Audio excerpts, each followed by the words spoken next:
Hi everyone, Anthony Stone Tano here, the internet's busiest music nerd, and it's time for a review of this new Childish Gambino album, Bando Stone, and the New World. Yes, here we have a brand new album from rapper, songwriter, singer, actor, director, producer, Mr. Donald Glover, aka Childish Gambino. This will be his fifth and final album under the Gambino name, as Glover seems to be continuing and revamping his music career, but wants to do it under a different moniker, maybe his own name. Either way, he seems to be retiring the somewhat tongue-in-cheek Gambino thing that helped put him on the map in the first place. This record, important to note, also serves as the soundtrack for an upcoming film of the same name starring Glover. Not a lot is yet known about the movie outside of a few cast members, and that synopsis-wise, I guess it's kind of a survival film with an apocalyptic setting, and Glover plays a singer of all things in this scenario. There are little tidbits of all of this peppered throughout the album in the intros and outros to these tracks, arriving in the form of these vocal snippets performed by the actors in the film. And while none of this gives a full picture of everything that's going on, all of it more or less confirms what is known so far to be the synopsis. So while yes, this is a brand new album from Childish Gambino, it feels like it's operating on a kind of familiar pattern, as this is not the first time Glover has built a record around a narrative for a would-be movie or script idea. That was obviously the case for the fan favorite Because the Internet years ago, but obviously at that point in his career, Glover wasn't exactly in the position to make Because the Internet come to life visually in the way that he is doing with Bando Stone, which is obviously really cool in abstract and ambitious of him as a creative, but it still leads to a similar album experience where it feels like you're getting really a mixed bag of tracks that feel like focused complete songs than others that are scenes parading as songs. Furthermore, others come across like background music more than anything, or come across as somewhat out of place because the full context in which they work or how they kind of serve the narrative of Bando Stone isn't fully yet known. So there isn't really a whole lot to do with this record other than, I guess, kind of enjoy each of these tracks in a vacuum, because as they currently stand as a listening experience, they don't exactly come together into something greater than the sum of their parts. Still, the intro track, Hearts Were Meant to Fly, is a pretty epic opener for the record, or at least it tries to be. I think the way Amare's vocals are worked into the track is great. The cross-cultural blend of grooves is cool too. But also, are we just gonna sit here and pretend that this is not,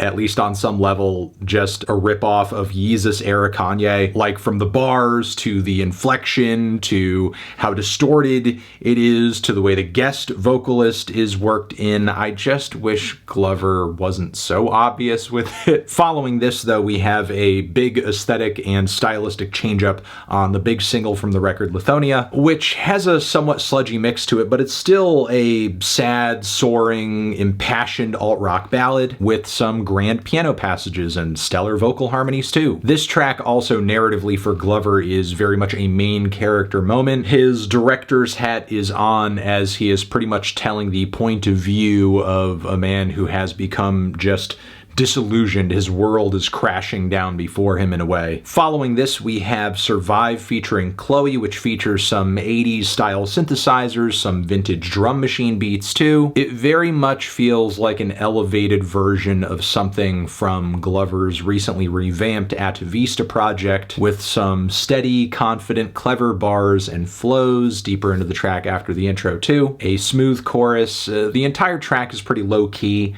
at the end of the day, but it's still pretty sticky melodically and lyrically at moments too, especially with those shots at whack podcasters. By track 4, it becomes pretty clear that Glover is going to be rounding a lot of musical and stylistic bases on this track list, as with Steps Beach, we get him doing his kind of like sad boy acoustic singer-songwriter thing with lots of peculiar chords to it. It's not a vibe or a style that I think is really Glover's strong suit. flute, but he more or less pulls it off. It's listenable. It's just that the progression of it, especially the narrative and the lyrics, is a bit meandering. Following this, the heat does turn up on the banger Talk My Shit, but as much as I like this track, I will say I do think the instrumental, as well as Flo Milli and Amare again, who appears here, kind of really carry the whole thing. I can still commend this as a great curation moment for Glover. He really brought together a lot of good elements and delivered more or less a decent opening verse. Then further surprises and switch-ups on the following Got to Be, and I'm actually kind of blown away by this one, and not in the best way. Like, after a lengthy intro, we all of a sudden break into a beat switch that introduces this massive Prodigy sample, Breathe With Me. But once it pops in, what Glover does on top of it vocally and everything else is just disappointing and lazy. The core of the appeal is the Prodigy sample itself. He does little to nothing with it. It's a total waste of a clearance. The song Real Love is a bit of lovesick, formulaic pap, but I mean, it's obviously very much trying to be that. But somehow I think Glover forgot to perform it or execute it in a way that came across as satirical or maybe a bit tongue-in-cheek. It just kind of sounds like the actual thing. In the Night is yet another track on the project where it feels like we're getting elevated Atavista vibes, but once more, I do feel like the production and Georgia Smith and Amare are kind of carrying things, and they're really what's keeping the track exciting. Then there's Yoshinoya, which is kind of this cold-blooded diss type cut, which many have said includes some bars that are meant to essentially be a shot at Drake. Kind of makes sense, as him and Glover did recently have some friction between them. There are a lot of clever, hilarious, witty bars throughout the track. Very straightforward, confident, clear delivery from Glover. He has most definitely come a long way since the camp era as far as the quality of his bars and just his overall wit and his vocal inflections too. Whether or not it works as a, you know, an effective diss or anything like that, I feel like is up for debate, but I will say it still serves as a highlight for the album itself. Then there's Can You Feel Me, which is kind of an interesting switch up on the album because I guess it features Glover's son, and yeah, it's this very you know, almost like heartwarming Disney movie track type moment that sadly I'm not really crazy about. I think the vocals on it all around are terrible. Yeah, I can't really stand it. I cannot sit through this track. I really can't, as much as I try to. But, you know, I will say I do like the fact that it seemingly fits into this greater trend that we've been seeing these days of the celebration of fatherhood and, you know, parent-child connections within the sphere of hip-hop music, especially through its biggest stars.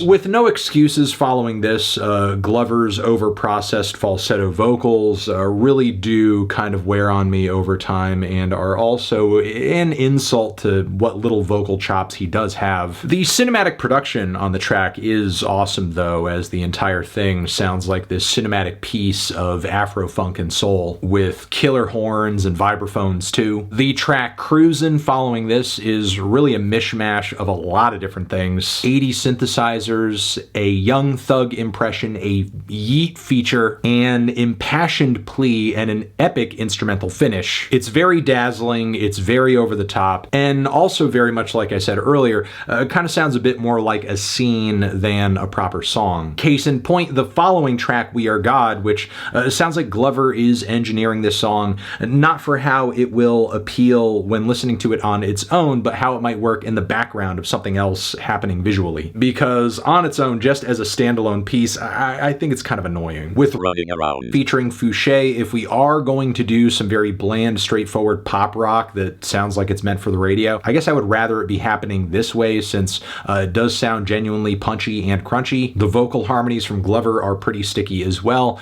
Just that Fouché feature on the track is a little bit awkward at points in a way that is honestly kind of unflattering. It could have used another take. The very final moments of the record, in my view, few are kind of a slog as well. Things do not really pick up, especially on the track featuring Krungabin, which just kind of sounds like Glover's doing a bit of a background music reggae thing. Then the closer sounds like yet another Yeezus-era Kanye ripoff with a pretty terrible children's chorus too worked into the mix. So all in all, while I do think there are some interesting highlights across the track list on this record, and I'm most certainly looking forward to the movie it's attached to, I will also further add that I'm open to the idea of maybe seeing that movie and it maybe changing my mind on a few of these tracks, because, you know, it could from there bring some greater context or just acclimate me to the songs in a different way. I mean, yeah, the movie could be great, especially considering that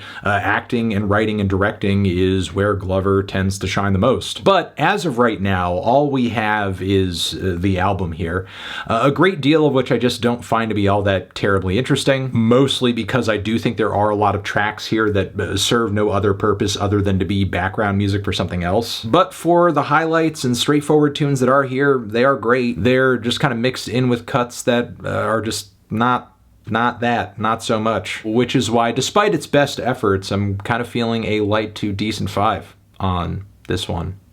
Transition, have you given this album a listen? Did you love it? Did you hate it? What would you rate it? You're the best, you're the best. What should I review next? Hit the like if you like. Please subscribe and please don't cry. Hit the bell as well. Over here next to my head is another video that you can check out. Hit that up or a link to subscribe to the channel. Anthony Fantano, Childish Gambino, forever.